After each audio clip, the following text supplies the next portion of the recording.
안녕하세요. 이경 목사입니다. 오늘은 2020년 4월 1일입니다. 요즘 정말 코로나 때문에 거짓말 같은 그러한 일상들을 저와 여러분이 보내고 계시는 것 같습니다. 힘들고 어렵지만 이 어려움과 위기를 믿음으로 잘 극복해내실 수 있는 저와 여러분들 되시기를 간절히 소망합니다. 특별히 오늘 함께 말씀을 나누기 전에 먼저 이 이야기를 함께 좀 나누고 싶다라는 생각을 했습니다. 하나님이 저와 여러분을 바로 당신을 사랑하신다라는 것이죠. 하나님은 우리의 삶을 축복하시고 또 이 땅에서 우리가 살아갈 때 복받는 삶을 살게 하시기를 원하신다라는 것이죠. 여러분, 그것이 하나님의 마음이고 그것이 하나님의 성품이십니다. 그러한 하나님의 마음을 알고 우리가 살아갈 때에 우리에게 처한 이 어려움과 위기를 믿음으로 극복하게 되는 줄 믿습니다. 오늘도 우리는 주님의 사랑 안에 붙잡혀 있는 자들입니다. 주님의 사랑으로, 주님께 사랑으로 우리를 붙잡아 주시고 안아주고 계시다는 사실을 기억하고 오늘도 믿음으로 주님께 나아가는 저와 여러분들 되시기를 소망합니다. 오늘 하나님께서 주신 말씀 나누기 전에 함께 기도하고 예배하도록 하겠습니다. 하나님 감사합니다. 오늘도 우리에게 귀한 말씀 허락하여 주시고 하나님께 예배할 수 있는 은혜를 허락하시니 감사합니다.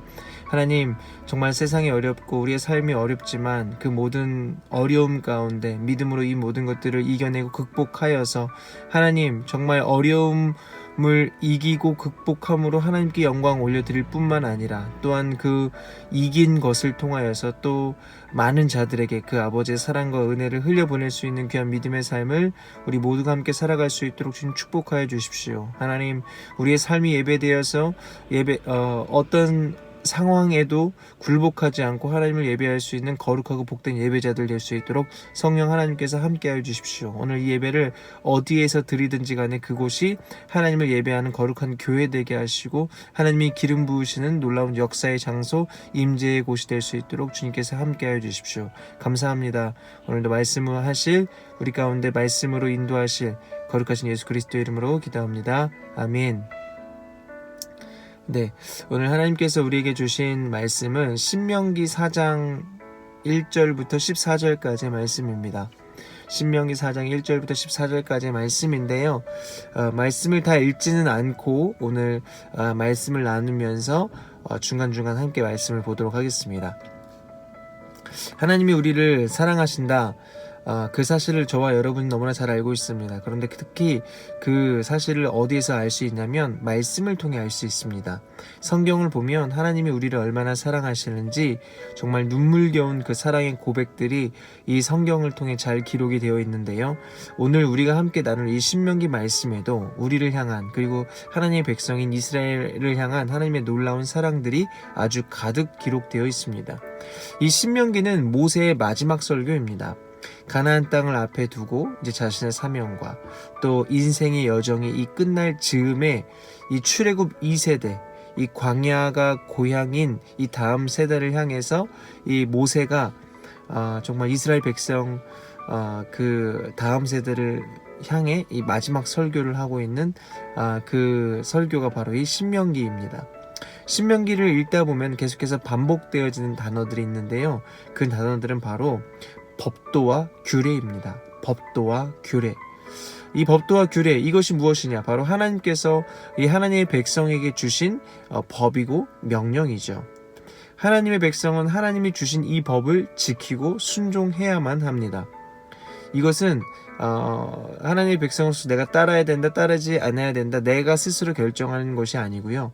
하나님의 백성들에게는 가장 표준적이고 일반적인 하나님의 백성이 반드시 따라야만 하는 법이 바로 하나님이 주신 법도와 규례이죠. 여러분, 그렇다면 우리는 왜 이런 하나님이 주신 이 법도와 규례에 순종해야 하는가? 왜 순종해야 될까요? 너무나 당연한 이야기지만 이스라엘 백성은 하나님의 백성이기 때문에 그렇습니다. 저와 여러분이 이 말씀을 지켜야 하는 이유, 말씀대로 살아야 하는 이유는 우리는 하나님의 백성이기 때문에 그렇습니다. 하나님의 자녀이기 때문에 그렇습니다. 하나님의 백성에게는 하나님의 말씀을 지켜야 할 책임과 의무가 있습니다. 그리고 그 말씀을 지켜 행할 때 하나님이 주시는 은혜를 누리게 되는 것이죠. 하나님도 말씀을 통해서 너희가 내 명령을 지키면 내가 너에게 복을 줄 것이다 라고 말씀하십니다. 또한 말씀을 지키는가 지키지 않는가, 여러분, 하나님의 백성으로서 우리가 하나님을 잘 섬기는가 섬기지 않는가의 모습, 그런 신앙의 척도는 바로 하나님의 말씀에 순종하는가 순종하지 않는가로 드러나게 되어 있습니다. 그 사람의 신앙의 상태, 이 사람의 믿음이 좋다 믿음이 좋지 않다의 모습은요, 대부분 하나님의 말씀대로 사느냐 말씀대로 살지 않느냐를 통해 알 수 있게 된다라는 것이죠. 여러분, 그런데 우리가 하나님의 말씀에 순종해야 된다는 것 누구나 다 잘 알고 있습니다. 그런데 여러분, 그 말씀에 순종하는 삶은 어떻습니까? 그 순종하는 삶을 사는 것이 어떻습니까? 여러분, 너무나 어렵죠. 왜 어려울까요? 하나님은 선하시고 우리는 죄인이기 때문에 그렇습니다. 여러분, 그렇다면 하나님께서는 왜 하나님의 백성에게 이러한 율법을 주셨을까? 죄인인 우리가 이 말씀을 지키기 어려우니까 우리를 어렵게 하려고, 우리를 힘들게 하려고? 여러분, 그렇지 않죠. 오늘 그 이유가 신명기 4장 1절 말씀에 기록되어 있습니다. 우리 함께 읽어볼까요? 이스라엘아, 이제 내가 너희에게 가르치는 규례와 법도를 듣고 준행하라. 그리하면 너희가 살 것이요 너희 조상의 하나님 여호와께서 너희에게 주시는 땅에 들어가서 그것을 얻게 되리라. 아멘. 하나님께서 우리에게 율법을 주신 이유, 하나님께서 우리에게 법도와 규례를 주신 이유, 이스라엘 백성에게 그것을 주신 이유는 바로 살게 하시려고입니다. 하나님의 백성을 살게 하시려고. 여러분, 우리는 죄인이기 때문에 결국 우리는 죄의 열매를 맺을 수밖에 없는 그러한 삶을 살게 됩니다. 결국 죄를 짓게 되면 죄의 열매를 맺게 되면 어떻습니까? 결국 죄의 싹은 사망이고 심판이죠. 우리는 죄의 열매를 맺고 결국엔 그 죄로 말미암아 죽게 된다라는 것이죠. 하나님은 하나님의 백성을 사랑하셔서 죽음에서 구원하시기를 원하십니다. 그리고 그 백성들에게 살 수 있는 방법을 알려주시죠. 바로 하나님이 주신 말씀에 순종하는 것입니다. 저는 지금 2명의 자녀를 키우고 있습니다. 첫째 아이는 이제 4살이고요. 34개월, 아직 만 36개월이 안 된 이 4살 된 아이이고, 그 다음에 둘째 아이는 10개월이 되어가는 이제 그런 아이인데, 이 두 아이 다 아들이라서 그런지 아주 활동적이고 에너지가 가득합니다. 그런데 이 자녀들 안에 에너지가 가득하다라고 해서 활발하게 움직이고 싶어 한다라고 해서 이 두 아이가 움직이고 싶어 하는 대로 그냥 두지는 않습니다. 위험하거나 하면 안 되는 것들은 하지 못하게 제재를 하게 되죠. 그리고 그것을 왜 하면 안 되는지에 대해서 이야기를 해줍니다. 근데 그 아이들이요, 그때는 알겠다라고 해요. 또 안 하겠다라고 이야기하고 말 잘 듣겠다라고 이야기합니다. 그러나 어떻습니까? 시간이 또 지나 보면은 또 하더라고요. 그렇다고 여러분, 저희 부모인 저희가 그것을 포기하겠습니까? 아이들한테 이야기하고 가르치고 교훈하는 것을 포기하겠습니까? 그렇지 않죠. 그럴 수 없습니다. 왜 그럴까요? 저희는 부모니까요. 자녀를 사랑하니까요. 첫째 아이가 책상 위에 올라가는 걸 좋아해요. 그런데 이제 못 올라가게 하거든요. 근데 아이는 계속해서 올라가고 싶어 합니다. 근데 저희는 그것을 제재를 하죠. 또 군것질 하는 거를 되게 좋아해서 밥은 안 먹고 군것질을 자주 하려고 해요. 그런데 애들이야 다 그렇지 라고 그냥 놔둘까요? 그렇지 않죠. 밥을 먼저 먹도록 설득하기도 하고, 때로는 협박하기도 하고, 그래서 이 아이가 밥을 먹도록 하게 합니다. 그렇게 하면요, 이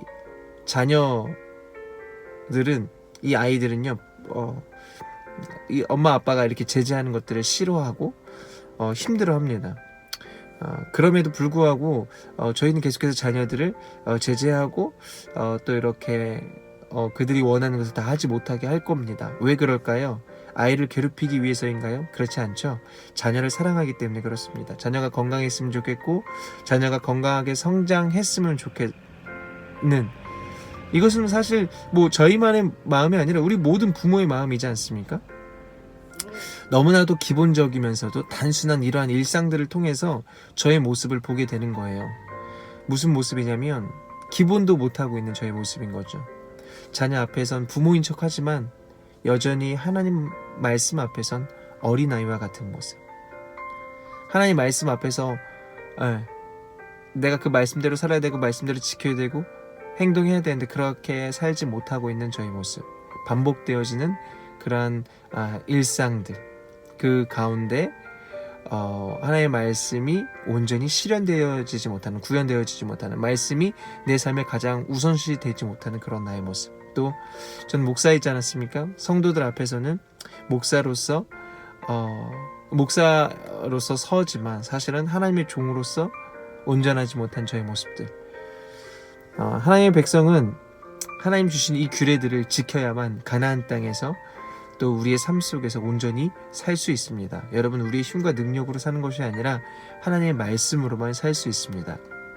여러분, 그렇지 않으면요, 하나님의 말씀을 지키지 않으면 우리는 오늘 말씀의 3절의 말씀처럼 세상에 우리의 마음을 빼앗기고 음행하고 죄를 짓게 되어 결국에는 멸망하게 됩니다. 사망에 이르게 된다는 것이죠.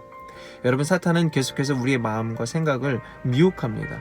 보암직스럽고 먹음직스러운 것으로 우리의 마음을 빼앗습니다. 그리고 우리의 삶의 방향을 뒤흔들죠. 세상을 쫓고 유행을 쫓고 세상의 이슈에 귀를 기울이게 만드는 것입니다. 여러분, 그렇게 될 때 우리의 기준이 모호해지는 거예요. 하나님의 말씀과 세상의 것들이 혼합된 그러한 아주 모호한 신앙생활을 하게 된다는 것이죠. 우리 7절 말씀 함께 읽어볼까요? 우리 하나님 여호와께서 우리가 그에게 기도할 때마다 우리에게 가까이 하심과 같이 그 신이 가까이함을 얻은 큰 나라가 어디 있느냐? 우리는 보통 경제력과 군사력이 큰 나라의 기준이다라고 생각을 합니다. 그러나 하나님은 오늘 말씀을 통해서 이스라엘 백성들에게 뭐라고 말씀하십니까? 순종과 기도가 큰 나라의 기준이다라고 말씀하십니다. 여러분, 동의하세요? 큰 나라, 순종과 기도가 큰 나라의 기준이다. 그러나 우리는 여전히 말씀과 우리의 어떤 삶의 경험들을 늘 이분화해서 생각하죠. 이것은 하나님의 말씀이니까. 여러분, 그런데 그렇지 않습니다. 이 말씀이 우리의 삶 가운데 그대로 적용되어져야 합니다. 하나님이 말씀하신 이 큰 나라의 기준, 큰 나라는 경제력과 군사력이 아니라 하나님이 말씀하신 것처럼 순종과 기도하는, 하나님의 말씀에 순종하고 하나님께 기도하는 그러한 민족이 큰 나라이고 큰 백성입니다. 여러분, 그런데요, 이는 교회에도 마찬가지로 적용이 됩니다. 성도와 재정이 어떤 좋은 교회의 기준이 아니라는 거예요. 하나님의 말씀에 정말 순종하고 기도하는가? 그것이 좋은 교회의 기준입니다. 건물 멋있게 짓고 또 시스템 화려하게 해놓고 우리 교회는 좋은 교회다라고 이야기하는 분들은 어리석은 분들입니다. 하나님의 말씀에 순종하고 기도하는 교회가 정말 좋은 교회라는 것이죠. 여러분, 지금 이 상황을 보십시오. 코로나로 인해서 예배가 금지되어, 그러니까 예배를 좀 드리지 못하는 상황이 됐잖아요. 아무리 좋은 건물이고 아무리 좋은 시스템을 갖춰놨다 할지라도 여러분, 모여서 예배를 드리지 못하고 있어요. 그러니까 결국 그러한 것들은 본질이 아니라는 거예요. 지금 남는 게 뭡니까? 바로 예배죠. 예배. 여러분, 교회에서 드리는 그 예배 너무나 중요합니다. 그런데 지금 결국 교회에 모여서 예배를 드리지 못하니까 어떻게 됩니까? 내 삶이 예배가 되는 것이 참 중요하다라는 거예요. 내가 평소에 얼마나 하나님께 순종하고 내 삶의 자리에서 기도하고 하나님께 예배를 쌓아갔는가. 여러분, 평소에 내 삶의 자리에서 열심히 훈련된 사람들은 지금 교회에 나가지 못해서 물론 답답하고 힘들지만 자신의 삶에서 성실하게 기도를 이어갑니다. 그러나 훈련되지 못한 사람들은요, 내 삶에서 기도하는 것이 참으로 어색하고 힘들 거예요. 여러분, 이 코로나로 발생한 이 위기가 그냥 위기로 끝나지 않고 내 삶을 돌아보고 회개하게 되는, 그렇게 훈련되어지는 기회가 되기를 바랍니다. 또한 하나님이 이스라엘 백성들에게 주신 말씀들을 기억하면서 세상의 것들이 나의 삶의 기준이 아니라 하나님의 말씀이 나의 기준임을 기억하며 그럴 때에만 내가 살 수 있음을 기억하고 오늘도 기도로서 내 삶을 치고 하나님의 말씀에 순종하며 나아가는 그러한 저와 여러분들 되시기를 간절히 소망합니다. 그럴 때 오늘도 믿음으로 믿음 안에서 이 어려움과 위기를 극복하고 하나님의 사랑을 깨닫는 거룩한 하루가 될 것입니다. 저와 여러분이 그러한 삶을 살게 되시기를 예수 그리스도의 이름으로 간절히 축복합니다. 아멘.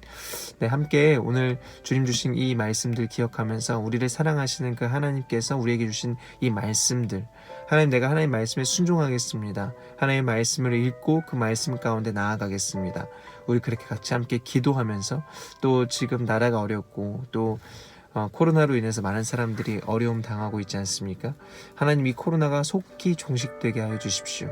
코로나로 인해서 어려움 당하는 많은 이들이 정말 이때에 우리의 소망 되신 주님을 발견하고 경험하게 하여 주시고, 특별히 코로나로 인해서 정말 교회가 사회적으로 좀 비판받는 그러한 모습들이 많이 생겼는데, 하나님, 우리가 기도함으로 하나님의 그 권위가 다시 이 땅 가운데 세워질 수 있도록 주께서 함께해 주십시오. 오늘도 우리가 믿음으로 기도하며 나아갈 때, 믿음의 삶을 걸어갈 때 하나님께서 우리의 삶을 통하여서 그렇게 하나님의 선하신 역사를 나타내실 줄 믿습니다. 우리 함께 믿음으로 선포하며 함께 같이 기도하도록 하겠습니다. 같이 기도하겠습니다.